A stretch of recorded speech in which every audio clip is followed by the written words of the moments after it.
Bueno, hola a todos, ¿cómo están?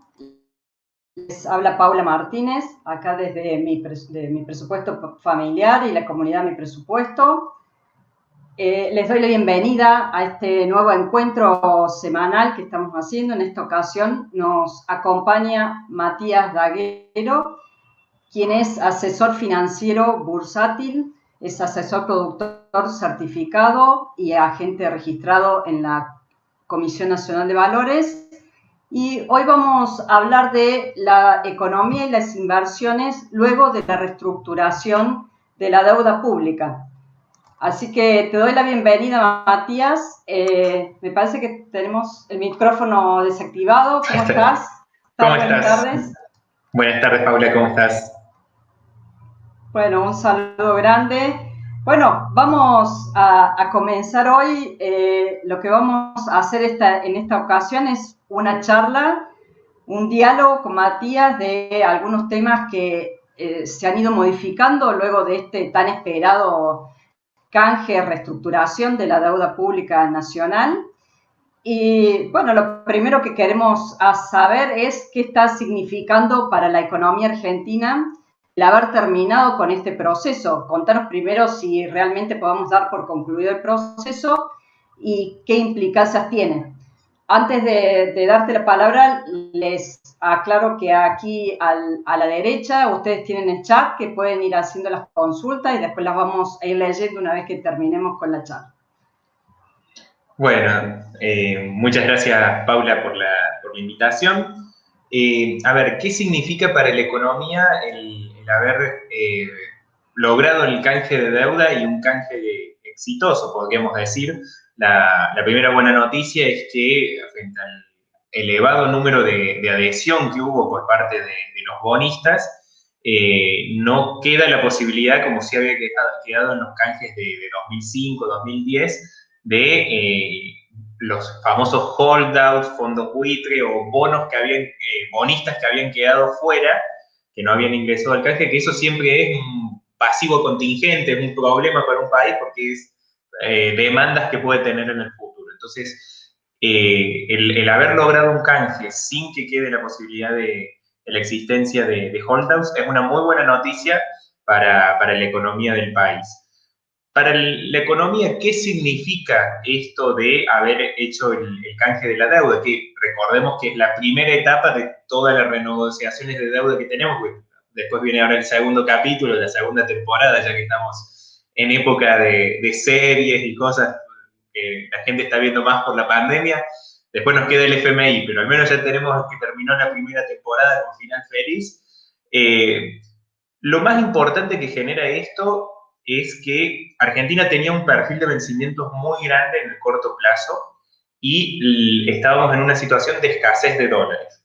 La escasez de dólares continúa, no es que de la noche a la mañana se solucionó y ahora el Banco Central está lleno de reservas, lamentablemente no es la situación, pero sí al menos allá en el camino para empresas que busquen financiamiento. O sea, no es de esperar que mañana Argentina pueda salir a buscar y captar fondos internacionales que vayan a querer prestarnos, pero al menos aliviana la carga para lo que son empresas, que las empresas argentinas, sobre todo empresas grandes que buscan financiamiento, pueden traer dólares frescos para la economía, lo cual es una muy buena noticia y lo que aliviana esa demanda por parte de dólares de las empresas para pagar sus deudas. Entonces, lo que se tiene como un primer beneficio que se empieza viéndose de quizás en empresas más grandes, pero va bajando hacia la economía, es una baja en el costo del financiamiento.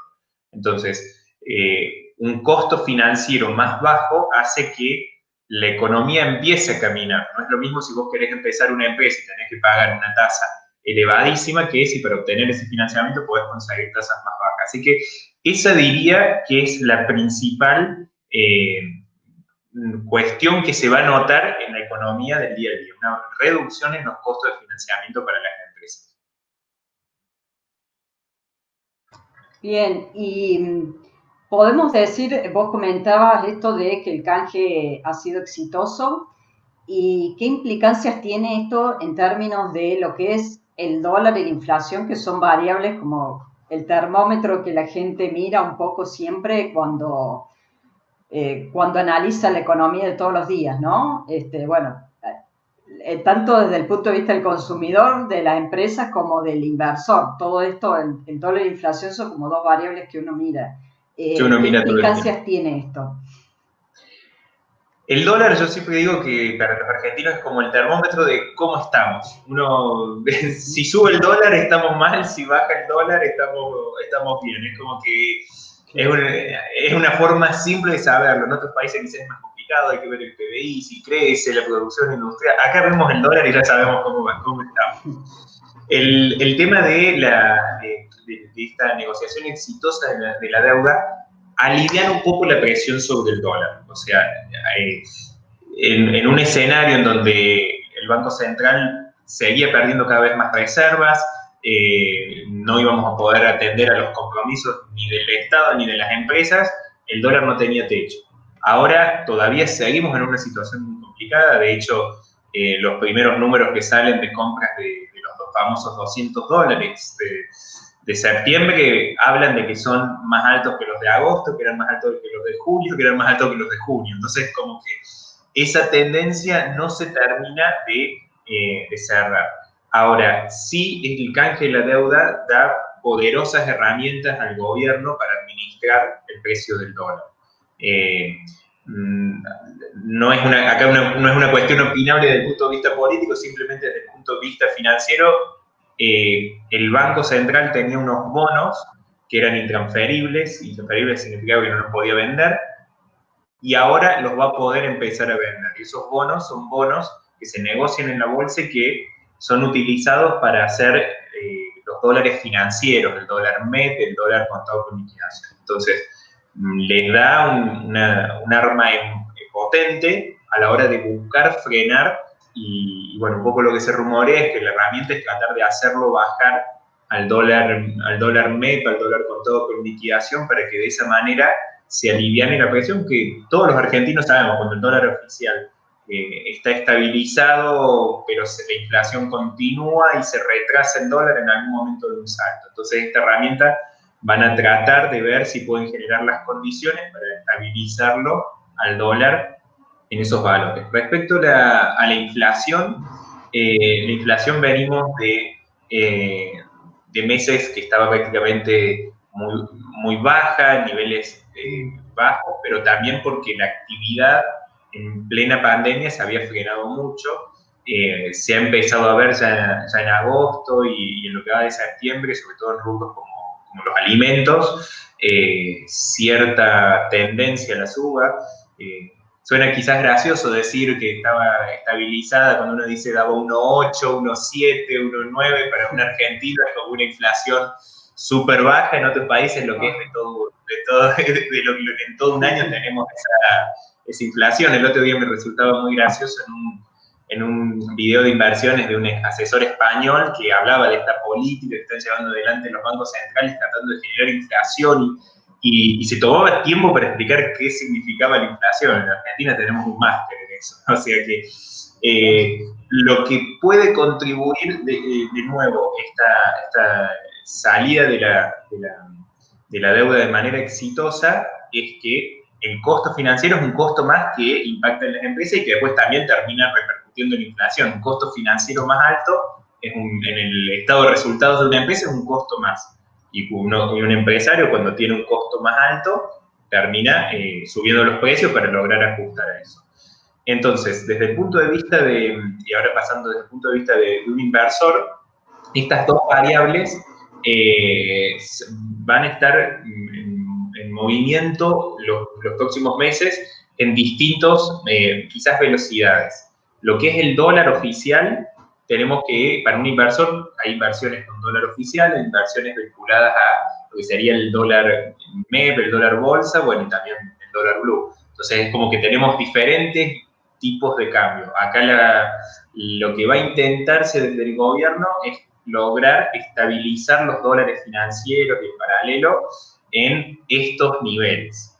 Y de a poco tratar de ir reduciendo la brecha. Entonces, eso es algo a tener en cuenta desde el punto de vista del inversor. Y después, desde el punto de vista de la inflación, también hay herramientas que permiten estar monitoreando y estar siguiendo de cerca la inflación, como los bonos dentro del canje. Había una alternativa, no la que más aconsejamos, pero había una alternativa que eran bonos con ajuste por inflación.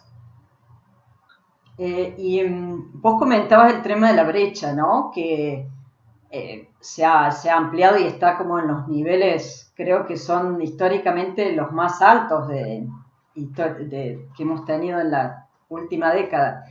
Y el gobierno va a tratar de achicar un poco esa brecha. Lo que se prevé en el mercado es que la brecha se vaya achicando desde abajo para arriba, o sea, desde el oficial que suba más que los financieros. Un poco eso es lo que se estaría intentando con esto de que desde el Banco Central se empiecen a vender los bonos, estos que marcan los precios del dólar MEP y el dólar contado con liquidación. Es lo que es el plan del gobierno. O sea, si uno pudiera sentarse en una mesa con Pese y con Guzmán, si logramos, nos sentamos en una mesa y nos ponemos a hablar con ellos, cuál es su plan, cuál es su mundo, su escenario feliz sería lograr esto, que sea más por una suba, más lo que sube el dólar oficial que lo que suban los otros, o sea, que la brecha se cierre de abajo hacia arriba. Sería tratar de explicar por qué esta vez será diferente, porque no es algo que se haya dado en la historia argentina. O sea, lamentablemente siempre que se han cerrado ha sido de la otra manera, más por lo que sube el dólar oficial que por lo que bajan los otros. También lo que se puede empezar a dar es un escenario en donde no significa que el dólar de la bolsa o el dólar paralelo vayan a bajar de precio, sino que vayan a subir a un ritmo más lento que lo que lo haga el oficial. O sea que quizás esa brecha se va cerrando en niveles mucho más arriba que lo que estamos hoy de dólar oficial, pero que se vaya reduciendo esa brecha. Esa es un poco la perspectiva que se ve hacia adelante. Y bueno, la semana que viene recién van a empezar a cotizar en dólares los bonos nuevos. Esta semana están cotizando en pesos por una cuestión del parking y un criterio interpretativo que emitió CNB de que recién cuando pasen 5 días de que se te acreditó en caja de valores el nuevo bono, se puede vender contra especie en dólares. Así que ahí es donde se va a empezar a ver el éxito o no de este tipo de gestión. Vos hablabas recién también del tema, en el tema de la inflación y de la tasa de interés, y entonces te quería consultar qué otros variables, me imagino que son las principales, ¿no? Dólar, inflación, tasa de interés que ve el ahorrista y el inversor, pero digo, ¿cómo puede impactar también esta necesidad de controlar la inflación, o sea, toda esta emisión de pesos que se ha hecho, y controlar la inflación y manejar el dólar con lo que vos comentabas de la tasa de interés y el costo de financiamiento, que también pretenden tenerlo bajo para el sector privado para que no se encarezca el crédito? Hay posibilidad de manejar, como vos decías recién, el escenario feliz, ¿no? Que todas las variables estén controladas. ¿Cómo ves esa posibilidad de ir manejando esas tres cuestiones? Sí, a ver, se da un escenario difícil con las tasas de interés. O sea, tenemos un escenario hoy en día de tasa de interés real negativo, que es una tasa que desde el punto de vista de la empresa para obtener financiamiento es algo bueno, pero desde el punto de vista de un inversor, si no me pone un revólver en la cabeza, no invierto, porque te voy a prestar a una tasa más baja. Y de hecho, la mayoría de quienes prestan a esa tasa, y uno puede ver, son instituciones que están obligadas a tener ese tipo de inversiones. Por ejemplo, en lo que es la negociación de cheques de pago diferido para pymes, a través de la bolsa avalada por una SGR, tenemos rendimientos en torno al 24, 25% que una pyme puede lograr financiarse. Entonces, es una tasa más que interesante. Ahora, desde el punto de vista del análisis del gobierno y del escenario de contención de la inflación, se da un escenario de carrera tasa-dólar que hay que encontrar ese equilibrio, porque si la tasa no resulta atractiva, la gente termina yendo a las distintas versiones de dólar. El día que la tasa resulta atractiva, como para que el ahorrista de a pie no compre los $200, empieza quizás a resolverse de a poco ese problema, pero también surge el problema de que la tasa se encarece para las empresas. Entonces hay que manejar un equilibrio en ese sentido. Uh-huh. Había también entre los rumores el tema del desdoblamiento cambiario. ¿Cómo funcionaría algo así? No sé si lo ves viable o posible de implementar en este momento. A ver, de hecho, digamos que ya hay un desdoblamiento. O sea, si vos querés comprar, no sé, no digamos un gran número, querés comprar $2.000, no podés por los canales tradicionales. O sea, tenés que comprar 200 en el oficial y los 1.800 restantes en la bolsa, si tenés la forma de que lo querés hacer en canales legales, y si no, mucha gente, lamentablemente, y es una realidad de la Argentina, termina cayendo en un término de informalidad. Entonces, un desdoblamiento a largo plazo es algo que no funciona, la historia lo demuestra. ¿Por qué? Porque vos a un exportador, a un importador, lo haces, o sea, vos tenés que el exportador se ve perjudicado, entonces trata de subfacturar, y en los importadores deme tres, o sea, trata de hacer todo lo que... Entonces, van a anticipar importaciones, cosas que es algo que se viene viendo en los últimos meses, frente al retraso que ya se ve, porque en su momento, en las elecciones del año pasado, se hablaba, desde el punto de vista de quien es hoy presidente, de que el dólar estaba en un buen valor, y bueno, ha pasado bastante inflación bajo el río. Entonces eso hace que quizás ese valor que antes estaba bien, hoy ya haya perdido entre la inflación, y es algo que en los próximos meses, ya con una mayor flexibilización de la cuarentena y un mayor nivel de actividad que de a poco se va notando y se va viendo, va a terminar repercutiendo en la inflación. Entonces, la posibilidad de un desdoblamiento cambiario, o sea, que ya sea realmente un desdoblamiento oficial y no un cuasi desdoblamiento como el que tenemos ahora, como estuvimos en el periodo 2011-2015, es algo que podría llegar a ser, pero en esto la información es algo que deciden desde el punto de vista de los políticos en función a cómo ven las variables. Yo creo que si le preguntamos hoy todavía no lo tienen ahí en un borrador, pero es una decisión que tomarán cuando ven que se está complicando la cosa. Bueno, vamos a los inversores, a los ahorristas. ¿Qué herramientas se le abren ahora, qué instrumentos a partir después de todo este impasse que fue el tema de la reestructuración, de todo el pedido de negociación, de la reestructuración del canje, que estaba todo el mundo esperando y había como mucho... Ahí se hablaba mucho, creo que lo hablamos la vez pasada, de que no había muchos instrumentos, ¿no? Había muy pocos, estaban restringidos. ¿Qué instrumentos ahora se están abriendo para un ahorrista, para un inversor? Bien, desde el punto de vista de un inversor, tenemos que desde que asumió el nuevo gobierno se esforzó mucho en reconstruir la confianza en lo que es los instrumentos en pesos. O sea, la curva de pesos, que después del reperfilamiento, bueno, esos nombres que ponemos acá para no decir del default, pero luego del reperfilamiento de la deuda en pesos que hubo en el gobierno de Cambiemos, hoy tenemos una curva en pesos ya construida. ¿Qué significa esto? Que para el inversor tiene que ir corriendo a comprar pesos.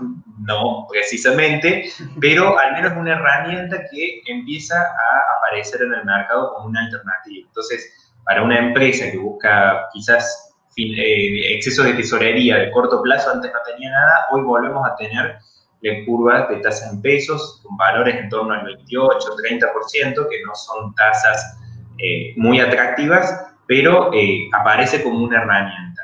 Una segunda herramienta también que se ha logrado reconstruir todo esto antes de este canje de deuda, siempre focalizados al principio en lo que son las alternativas en pesos, es la curva de instrumentos que ajustan por inflación, como puede ser las famosas LESER, que son herramientas que te pagan la inflación más una tasa. Entonces, para un ahorrista que busque tener por un plazo corto de tiempo una herramienta que lo cubra frente a la inflación, es hoy una herramienta.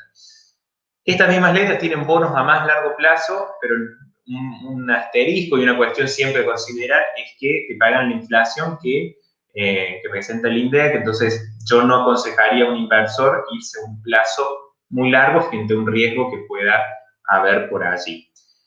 Pasando a la curva en dólares, es lo que va a empezar a intentarse reconstruir a partir de la semana próxima. O sea, a partir de la semana próxima que empiece a haber herramientas para el inversor que quiere invertir en dólares, en bonos argentinos.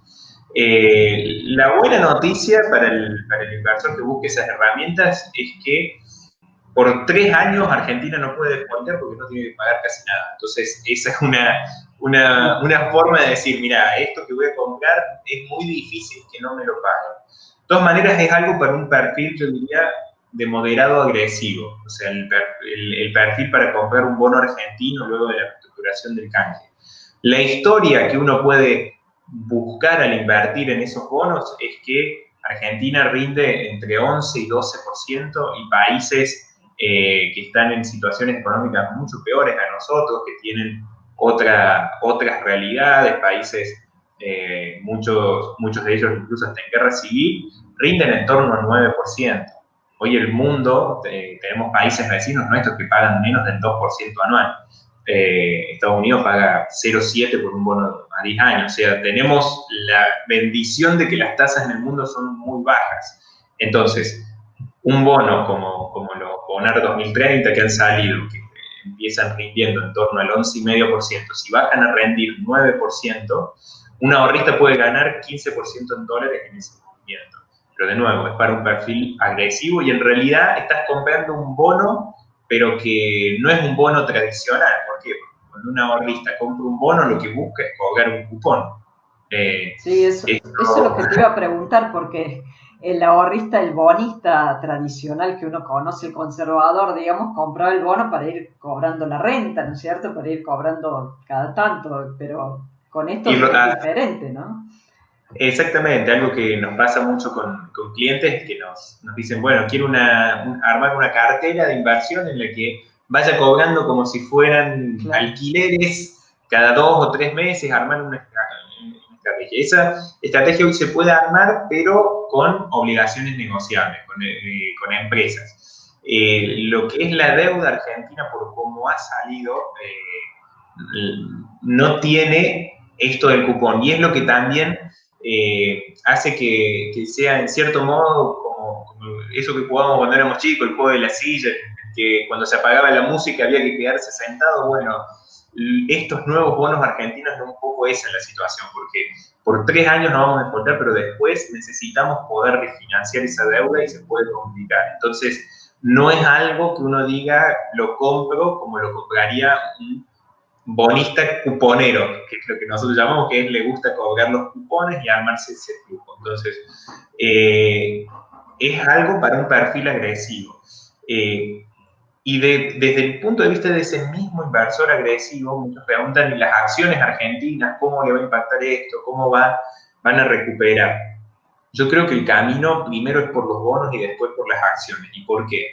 Porque los bonos, esto que planteamos, no es necesario que Argentina haga muy bien las cosas, simplemente que muestre que su condición económica es parecida a países como Nigeria, como Congo y como otros países que están en ese tipo de tasa, alcanza.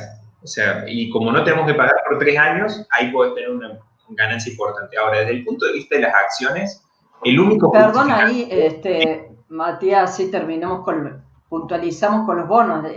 Entonces, sí, es para un perfil de una persona que quiere, si dentro de 3 años todavía no voy a cobrar nada, ningún cupón ni nada, es para el que quiere una ganancia, está apostando, podemos decir, a una suba de precio, ¿no?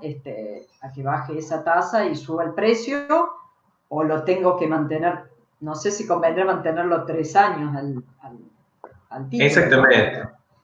Exactamente, la inversión desde el punto de vista del bonista es ir a ganancia de capital. Uno cuando invierte en un bono puede buscar la ganancia de capital o buscar el cupón, llevándolo a algo que quizás es más común para la gente y más fácil de entender. Vos cuando compras, no sé, un inmueble podés ir a el alquiler o lo compro a un precio y lo vendo a un precio más caro. Es más conservador cobrar los alquileres, cobrar los cupones, y es más agresivo vender el bono a un precio más caro, vender el inmueble a un precio más caro.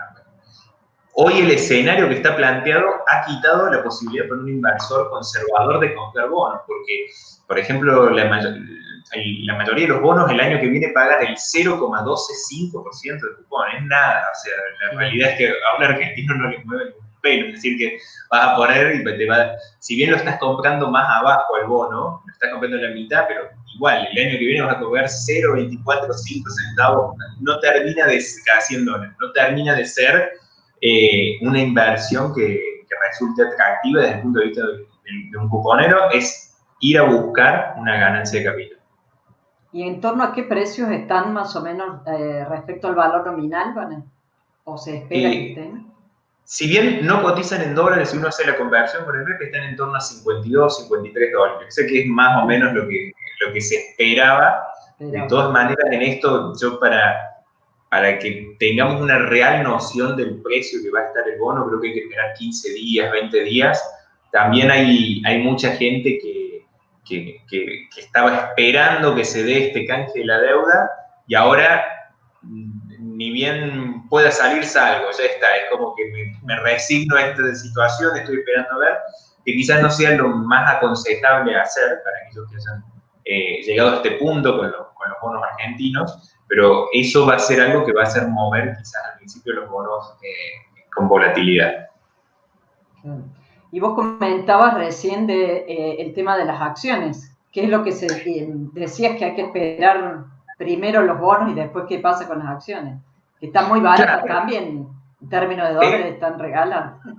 Exactamente. Hoy cuando piensan en las acciones, en cuál es el motivo para comprarlas, es porque están muy baratas. Y lamentablemente no alcanza solo con decir voy a comprar esto porque está barata. Como, no sé, ves una promoción, una oferta de algo y bueno, lo voy a comprar porque está barato. No, bueno, pero lo necesitas o no. Bueno, acá con las empresas y que cuando uno ve el Merval, necesita algún driver, algo que muestre que se empieza a reactivar, que salga, que no sé, que el año que viene hay, por ejemplo, hay elecciones y que se va a reactivar la obra pública, entonces quizás empiecen a subir las acciones cementeras, las acciones del sector de construcción, que se empiecen a salir números que se está reactivando la actividad industrial. O sea, necesitamos algún tipo de expectativa que hoy no lo hay. Entonces,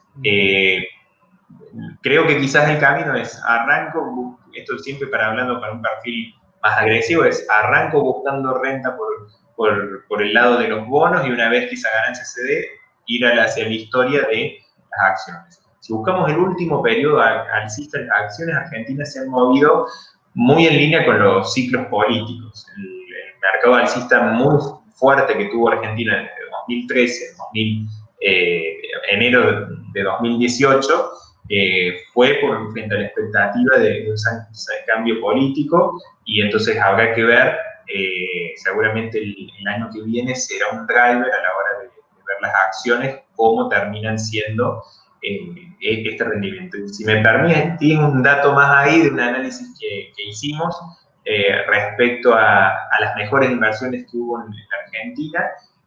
Una conclusión comparando acciones con los bonos, mayormente cuando uno mira en otros países, se da que las acciones suben más que los bonos, porque las acciones conllevan mayor riesgo, pero también cuando la empresa le va bien, gana más plata el que es el accionista que el banco que le prestó la plata, o sea, aquel que le prestó porque la empresa creció más. En Argentina lamentablemente no se ha dado esa historia. Ha sido mejor ser el prestamista que el dueño de la empresa. Entonces eso también nos habla de como país cómo se ha venido dando la economía en los últimos, el estudio de venida de más de 25 años, o sea que es más que un periodo de tiempo lo que pasa.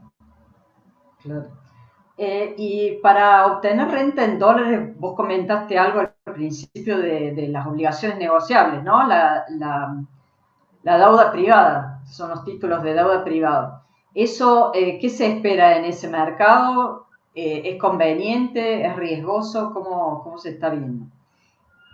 El sector de obligaciones negociables, hay un abanico muy amplio de empresas y acá sí hay que entrar a analizar un poco cada emisor, cuánto rinden, pero tenemos incluso hoy empresas que rinden debajo del 5% en dólares. Por ejemplo, por citar una, la obligación negociable de Arcor, que vence en 2023, rinde en torno al 4,5% anual en dólares. Entonces, para un inversor conservador que entienda los tiempos, porque el problema que tienen estas herramientas por ahí es que no son tan líquidos. Yo siempre lo explico, esto es como comprar un departamento que en el 2023 lo tenés que entregar de nuevo y ya te dijeron el precio de capital que te van a dar en ese momento. Y mientras tanto vas cobrando los alquileres, nada más que en lugar de ser en pesos son en dólares. Si uno compara con ese tipo de herramientas, ese 4,5% anual en dólares es una renta más que interesante a la hora de verlo. Entonces, hay herramientas para todos los gustos. Después también hay obligaciones renegociables que rinden incluso arriba del 15%, pero es importante ahí hacer una diversificación y lo bueno de nuestra historia es que hemos tenido, a ver, lo bueno, en otros países es difícil saber cómo reaccionaría una empresa frente a una situación de estrés. O sea, esto que está pasando por la pandemia, hay empresas que no han vivido una crisis. Uno escucha, no sé, en Alemania en los últimos 30 años, más o menos 2% la sube el PBI, baja, para un argentino hasta sería aburrido, no pasa nada.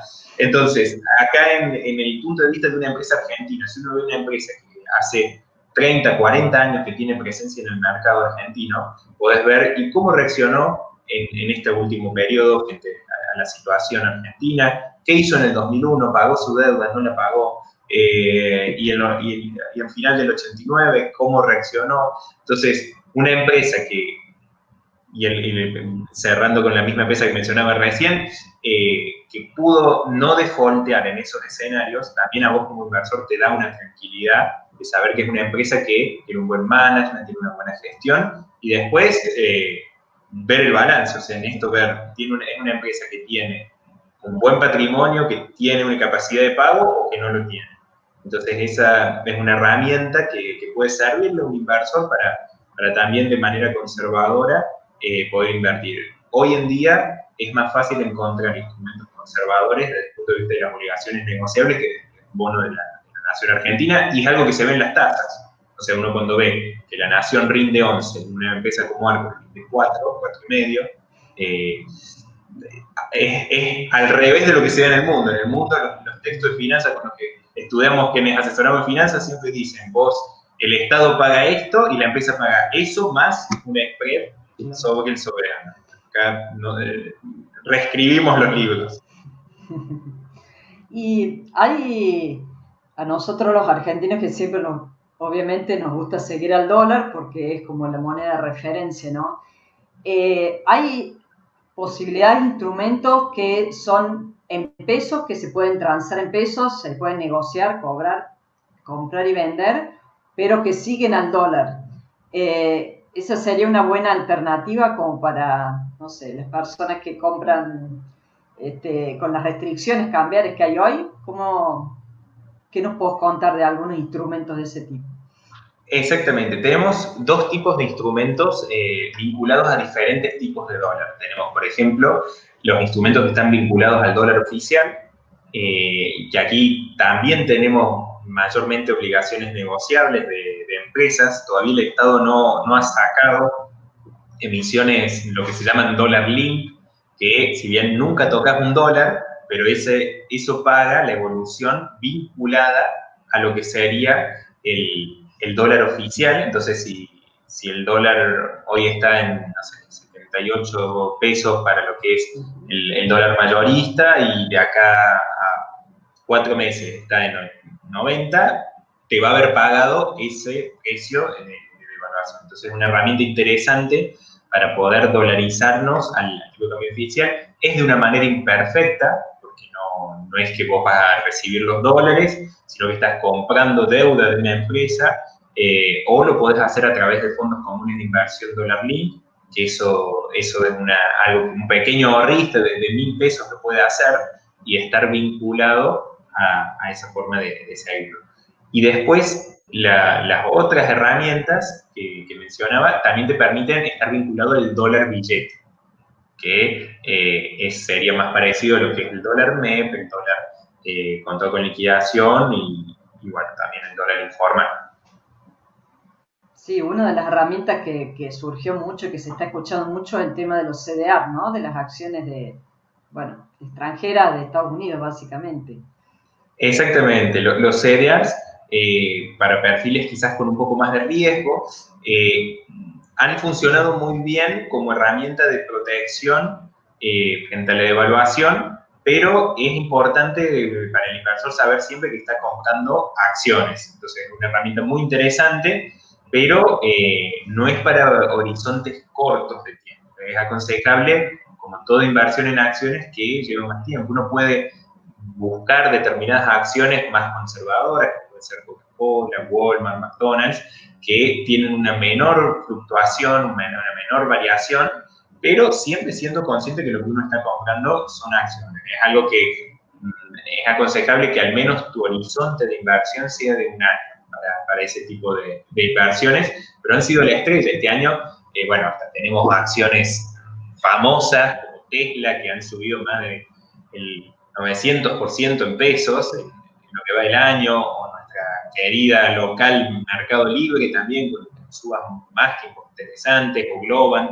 Entonces, ha sido una herramienta que ha ayudado mucho y ha protegido al inversor individual de situaciones y del contexto que se ha dado, y también desde los mercados se ha hecho un gran trabajo, porque antes este tipo de herramientas eran muy caras para un inversor minorista. Quizás tenía que comprar una gran participación como lo era comprar en Estados Unidos. Hoy la gran mayoría de ellas, lo único que nos ha quedado cara, lamentablemente, es Mercado Libre, que es la local, porque nos ha quedado arriba de 75, 80 mil pesos. Pero para lo que es el resto de las empresas, hoy, por ejemplo, podés ser dueño de Amazon desde la Argentina con 6 mil pesos. Entonces, son herramientas que sirven y que ayudan a poder abrir un mayor panorama de inversiones para también el inversor minorista. Siempre diversificando, ¿no? De ese tipo de cosas. Esto, creo que lo habéis comentado la vez pasada. Lo importante en esto no es jugarse un pleno en una sola empresa, sino diversificar, comprar muchas empresas, y al ser menor ya el requisito de capital, uno con 100 mil pesos puede armar una cartera muy diversificada, puede comprar 15 papeles, 20 papeles, y eso hace que el riesgo baje. Entonces, de esa manera uno puede lograr diversificar. Y una de las cosas que se viene viendo muy fuerte en los últimos 2 meses es el crecimiento en el volumen que vienen teniendo estas opciones como los CDRs. Antes era noticia de que se había operado 1/3 del volumen de acciones en CDR. Después pasó a ser noticia que se pasó a operar casi el mismo volumen. Ya hace un par de semanas que se opera más en CDRs que en acciones. Y hoy ya casi se opera el doble, el triple en CDRs que en acciones. Y eso habla también de una mayor sofisticación de parte de vista del inversor. O sea, la gente está buscando herramientas para defender su patrimonio que quizás antes no miraba. Entonces, esto es algo que Argentina venía muy rezagada respecto al resto de los países. En otros países, la mayoría de la gente invierte en bolsa, en alternativas, y en Argentina todavía nos faltaba mucho recorrido en eso y todavía queda bastante por recorrer. Sí, la verdad que es interesante esto de que se vayan abriendo distintos instrumentos. Voy a comentar acá, vamos a checar un poquito, acomodar la pantalla y un par de preguntas que quedaron. Carlos pregunta qué bono en dólares recomendás, que estuvimos hablando, supongo que de los nuevos, ¿no? Porque no hemos hablado de las provincias, pero me parece que también tenemos que esperar la reestructuración ahí. Sí, bien, respecto a ver, de nuevo, en esto depende del perfil de inversor, si sos conservador, ninguno, si sos moderado, los bonos más cortos. Una característica que tiene esta nueva emisión es que no hay parte corta de la curva. O sea, el bono que más próximo vence es 2029. Hemos perdido esa primera parte de la curva. A ver, como inversor es una pérdida. Desde el punto de vista del gobierno, le da aire, la famosa hoja doblada de los vencimientos en los próximos años. Pero... Perdona, ahí sí. para acotar, es como en una época se usaba mucho el 2020 y el 2024, el 2020 que finalmente se defaultearon, ¿no? Terminaron defaulteando, pero se usaba mucho el inversor conservador, justamente, ¿no? Exactamente. No hay equivalente ahora. Hoy no tenemos un equivalente a lo que eran las LETES, que eran una herramienta de corto plazo, que no... Recuerdo hace un año que en una página, no vamos a quemarla, pero una link que mencionaba que ponía invertí seguro, comprar LETES, y uno le ponía, no sé qué tan seguro es comprar LETES, y el community manager le ponía, muchas gracias por tu comentario. Pero la realidad es que hoy no tenemos una herramienta para una persona conservadora dentro de lo que es la curva soberana. Para un perfil moderado, la parte del Bonar 29, el Bonar 30 son herramientas que pueden, siempre apostando a ganancia de capital, dar buenos rendimientos. Y para perfiles más agresivos, en 2035, el 2038 son también herramientas que podrían brindar una ganancia de capital interesante, siempre que Argentina pueda empezar a converger a un riesgo país un poco más en términos normales. ¿Cuáles son los que van a tener más volumen de esto, de los emitidos dentro de los bonos en dólares? Se espera que el Bonar 2030 sea el con más volumen, porque es el que tiene la mayor emisión. Todos estamos diciendo quién va a ser el nuevo Bonar 24, o sea, cuál va a ser el aire 24 que va a tener mayor negociación. Por una cuestión del volumen de la emisión, se espera que el AL30 sea el más utilizado. Bueno, y acá la otra pregunta que dice Anabela, ¿qué CDRs aconsejarías para invertir con 100.000 pesos? ¿Cuáles son los que están atractivos? Habría que ver un poco el movimiento, ¿no?, de este año, los que ya han subido mucho o poco. Exactamente, y también depende mucho el perfil de riesgo. O sea, para una persona conservadora hay herramientas dentro de lo que son los CDRs más tradicionales, como puede ser Coca-Cola, como puede ser Walmart, como puede ser McDonald's, como pueden ser las mineras, como Barrick Gold, Yamana Gold. Ese tipo de herramientas, para los que son más conservadores, debería tener una porción. Algo de las empresas tecnológicas no puede faltar en ninguna cartera. Digamos que las más conservadoras, pero siempre hablando desde el punto de vista de empresas tecnológicas, son las más tradicionales, como Apple, Microsoft, que hasta incluso también tienen pago de dividendos. Pero después, para perfiles ya un poquito más agresivos, hay empresas interesantes, sobre todo vinculadas al e-commerce, como son Mercado Libre, pero ahí no entraría dentro de la categoría de 100.000 pesos, porque te obligaría a poner una gran cantidad de capital. Pero tenés, por ejemplo, Alibaba. Alibaba se puede comprar en la bolsa argentina y también tiene bastante volumen, es una empresa interesante. El mismo Amazon. Y después, bueno, apuestas agresivas y de riesgo, uno puede buscar, hay alternativas como la misma Tesla, como pueden ser otro tipo de empresas como, bueno, no diría tan agresivo, más perfil moderado, también puede ser Facebook o Google. Hay un fuerte foco en este momento en lo que son las empresas tecnológicas dentro de los mercados, que si bien han corregido un poco, se ven ahí. Después tenemos otras apuestas que uno puede hacer dentro del contexto de la pandemia. En Argentina puedes comprar los CDRs de empresas como Pfizer, como Gilead Science, que están en esta carrera por encontrar la cura. Y después también... Laboratorios, laboratorios, exactamente. Sí. Exactamente, que uno puede buscar invertir en ellos. Y después también hay posibilidades de, incluso, por ejemplo, apostar a una recuperación en un país vecino como Brasil. Tenemos CDR de Bradesco, de Vale. O sea, Lo importante de la herramienta de los cereales es que nos abre un mundo de posibilidades. Entonces uno puede diversificar y tener una cartera con muchas inversiones. Pero ¿qué consejo sobre todo le daría a un inversor que esté por empezar? Es entender que la inversión de acciones no es algo que tengo que comprar y que vender a los 2 días. Que si sube o baja la acción, quizás no tenga que verla todos los días si mi psicología personal no me lo permite.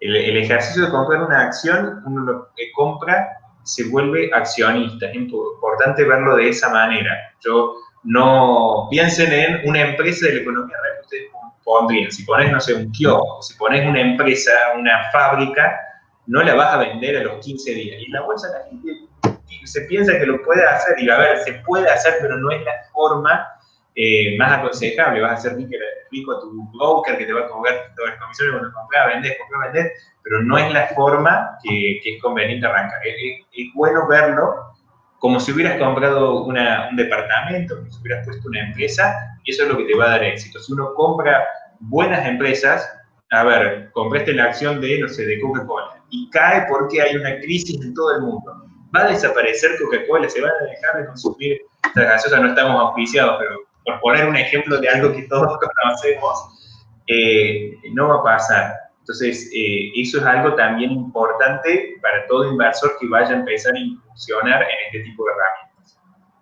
Sí, hay una frase que uno escucha que es: si te gustaría ser socio de Amazon, de Google, de Walmart, de Coca, de todas estas, y bueno, ser socio implica esperar, ¿no? Esperar un poco, algunas pagan dividendos, como vos comentabas, que es interesante también. Y es una de las grandes revoluciones, podemos decir, de la finanza moderna. Porque ¿qué pasa? Cuando uno piensa, no sé, en el siglo XIX, en los Rockefeller, los Carnegie, los Henry Ford, o sea, aquellas figuras que los Vanderbilt, los que hicieron el petróleo, los ferrocarriles, en los Estados Unidos, ahí es donde se inventaron muchas de estas cosas, esa gente se hizo rica solo ellos. O sea, era el dueño de esa empresa. A ver, no caben dudas que hoy Jeff Bezos, Mark Zuckerberg, Bill Gates se hicieron multimillonarios. Pero si vos hubieras invertido en esas acciones, también podrías haber sido parte de ese crecimiento. Hay gente que compró este año Tesla y se benefició de la ganancia que tuvo Elon Musk y también fue parte. Entonces, en esto también está el ojo de uno de inversor, de ver a qué empresa le ve futuro. De qué yo soy usuario y le veo perspectivas a futuro y veo que es un producto bueno. Porque si el producto es bueno, en el largo plazo, la acción va a subir. Y si el producto es malo, si ustedes piensan en una empresa, qué mal servicio que me da, no compres la acción de esa empresa porque decís, esta empresa no va a tener perspectiva en el futuro. Bueno, Matías, hemos estado bastante, casi una hora, no parece, pero acá veo que no tenemos ninguna consulta más, pero hemos ido por varios temas. ¿Tenés algún consejo final para los inversores ahorristas para este año, para lo que queda del año, los próximos meses? Sí, a ver, te sumo una cosa más que por ahí también puede ser interesante para empresas y después un consejo final para los ahorristas. En este contexto muchas veces pasa cuando está el dólar que no sabemos que si va a dar un salto, que si va a dar... y las empresas a veces como que dicen, me paro en el stock, no salgo a vender, es como que no encuentran herramientas para poder cubrirse. Desde el punto de vista del mercado financiero, hay herramientas que uno puede utilizar. A mí me gusta muchas veces hacer el chiste de decir, levante la mano quien en su casa tiene seguro contra incendio. Casi todo el mundo levanta la mano. Ahora, bueno, en este formato ahora no lo podemos hacer. Pero, y después uno dice, levante la mano quien tiene seguro contra la devaluación. No levanta casi nadie la mano. ¿Qué es más probable? Porque uno cuando busca un seguro quiere cubrirse un evento que tenga. ¿Qué es más probable que te pase en la Argentina? ¿Que se queme tu casa o que devalúen? Entonces, hay herramientas en lo que es el mercado de futuros de ROFEX que te permite comprar y cubrirte de devaluaciones del dólar oficial.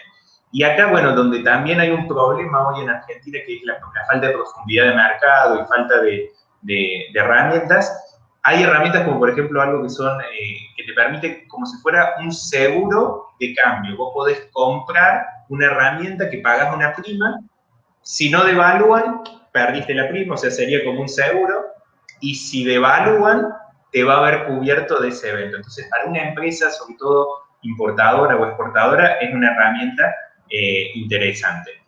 Como consejo final para los inversores, ahora sí, es importante la diversificación del portafolio en Argentina, y uno como inversor sabe que tiene, yo diría, 3 caminos para invertir, tres formas y 3 caminos.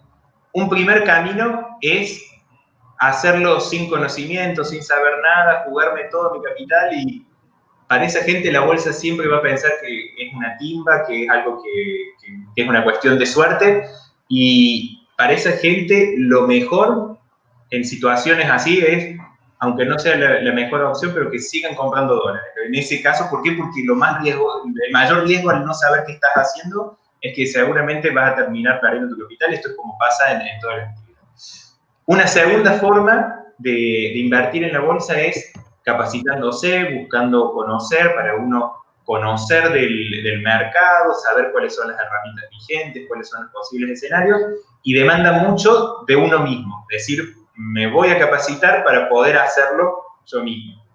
Y una tercera alternativa, así como, no sé, yo si tengo, no sé, un problema en los dientes, voy al odontólogo, si tengo que necesito, no sé, tengo un problema en el corazón, voy al cardiólogo, si necesito asesoramiento legal, voy con un abogado, y si necesito, no sé, que me corten el pelo, voy con un peluquero.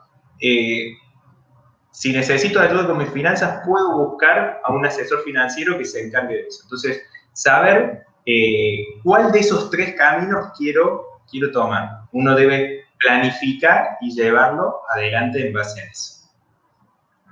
Bien, acá justo entró otra pregunta de Anabela también, que dice, con dólares, ¿qué inversión recomendarías además de las obligaciones negociables? Dice. Algunas estuvimos hablando del tema. Exactamente. Si yo tengo dólares, ¿no? Exactamente, porque algo que pasa, y quizás también es lo que esté pensando Anabela, Argentina se mueve el dólar de asalto, pero después se queda quieto mucho tiempo. El que pagó 4 pesos por dólar en el 2002, hasta el 2010 estaba abajo de ese valor. Yo recuerdo en ese momento, que era muy chico, pero un economista salió en la tele y dijo, el dólar va a estar en 20 pesos. Y tuvo razón, nada más que, bueno, pasaron muchos años hasta que eso pasó. O sea, eso, en Argentina, cualquier pronóstico se termina cumpliendo, el tema es cuándo. Entonces, un escenario que uno puede plantearse como inversor es el gran salto del dólar ya se produjo. Si yo me quedo con los dólares y no hago nada, probablemente de acá a 2 años haya perdido contra la inflación. Entonces, esto que plantea Anabela de qué herramientas usar es algo importante. Las obligaciones negociables son la alternativa estrella para un conservador. Los CDRs también posibilitan como herramienta para inversores ya del perfil más moderado, agresivo, según cuál uno compre.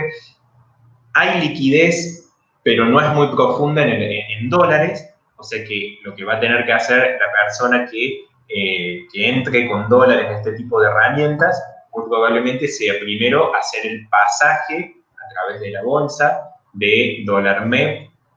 ¿En qué consiste? Compro un instrumento con mis dólares, espero los 5 días que tengo que cumplir por la norma y los vendo en peso. En eso cualquier agente de bolsa te va a poder ayudar en con qué herramienta hacer ese pasaje para que tus dólares, porque el otro día mostraban, hacían un chiste en las redes sociales, me equivoqué, apreté vender en el home banking, o sea, que no te pase eso, que no vendas los dólares a un precio tan bajo. Poco que los sojeros, poco que los tecnológicos que exportan afuera no les queda otra, vos como ahorrista, tratar de sacar un mayor cambio por tus dólares y seguís vinculado al dólar. Es como que todavía no es el momento, al menos desde mi perspectiva, de decir, me desprendo de mis dólares y paso a otro tipo de inversiones no dolarizadas.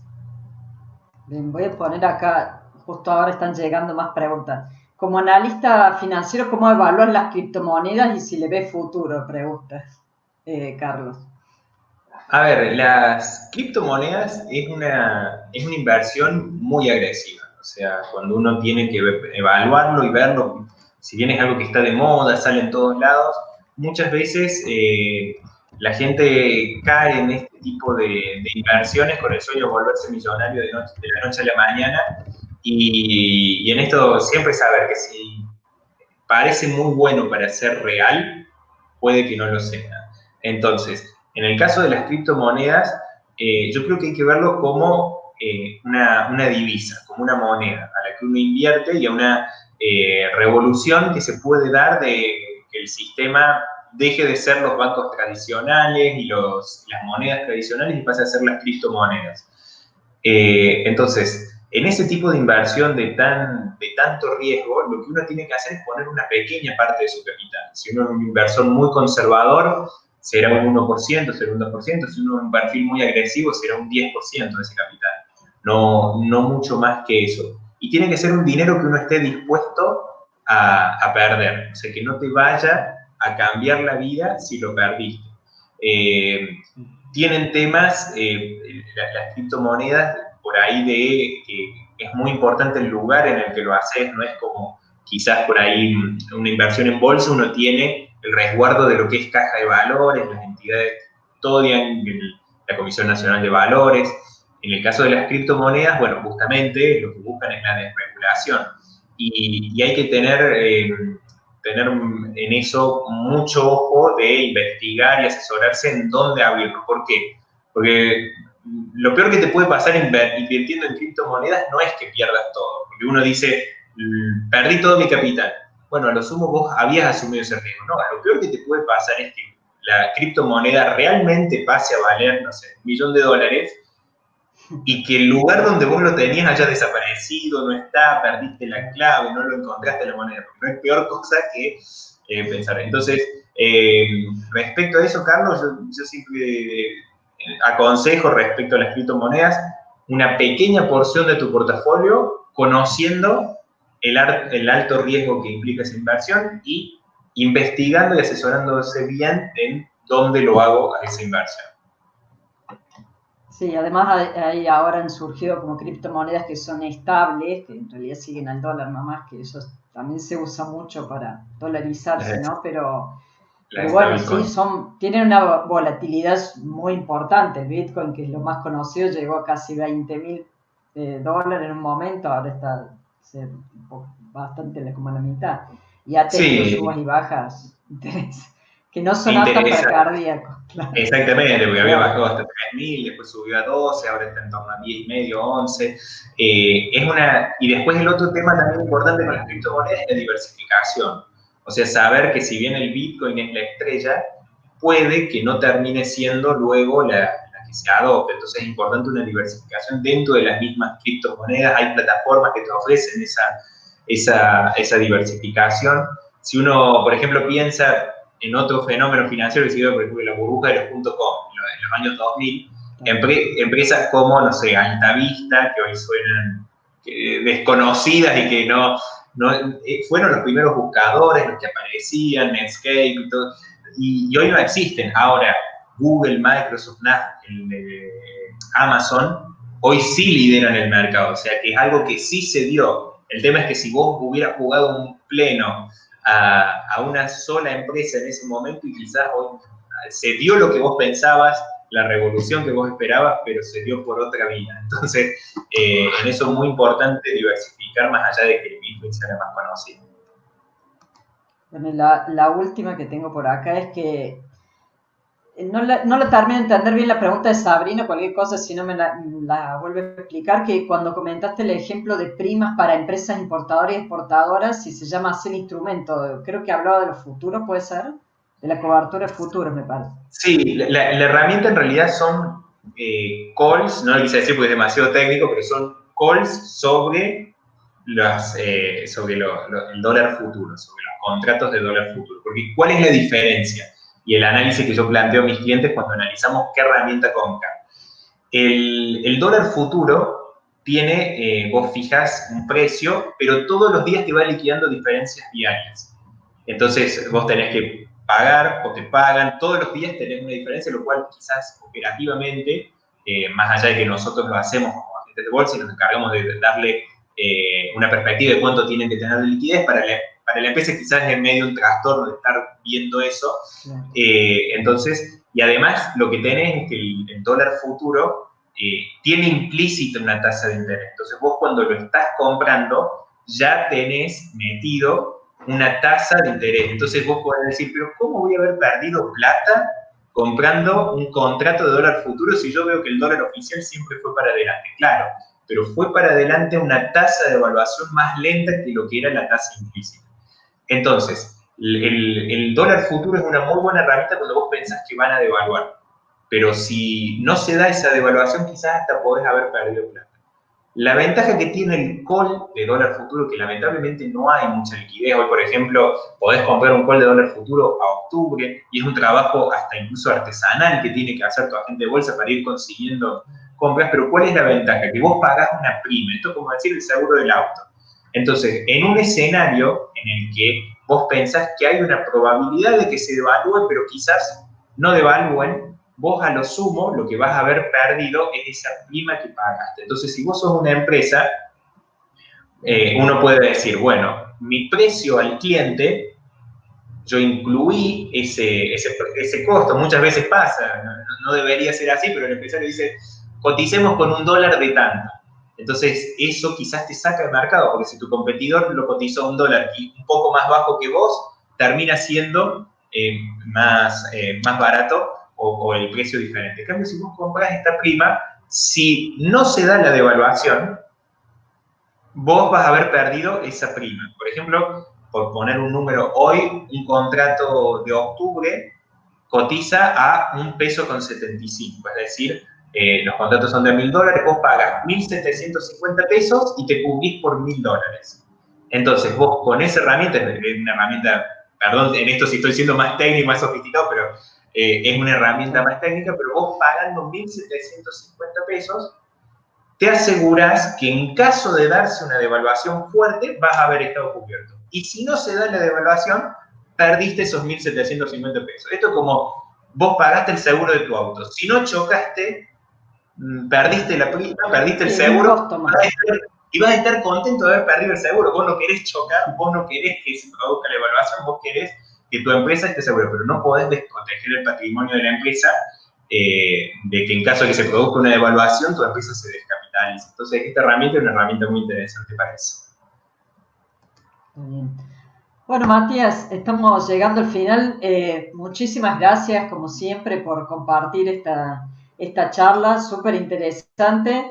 Te voy a pedir si tenés a mano por ahí los datos de contacto tuyos para el que quiera ver tu página web, matiasdaguero.com. Los invitamos, si alguno no está inscrito o sumado a la comunidad de Mi Presupuesto, que se sume también a la comunidad. Estamos con los datos de Matías. Y bueno, los vamos a saludar otra vez hasta el próximo encuentro de la semana que viene. Un saludo para todos y Matías, muchísimas gracias como siempre. Muchísimas gracias, Paula, por la invitación y también un saludo para todos.